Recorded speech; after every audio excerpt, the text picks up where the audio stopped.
breaking news. Clean and sanitize are two words we've heard often since the start of the coronavirus outbreak. Now a Savannah business wants to help disinfect areas little hands are prone to touch.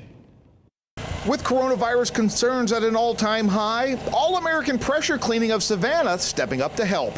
You can never be too cautious, and something like this, just taking these few easy steps to protect our kids is something that we wanted to do for the community.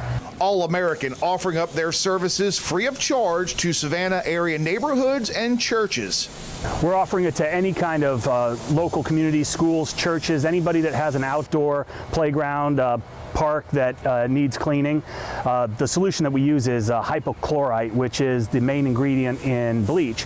The Center for Disease Control recommends we all take steps to clean and sanitize high-touch surfaces, and of course monkey bars and slides like these are no exception, especially with schools out and kids and parents looking to pass the time.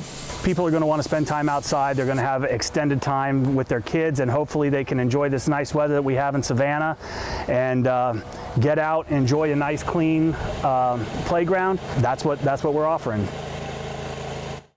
Now, for more information on how to take advantage of this free service, you can call 912-308-8544 or you can visit cleansavannah.com.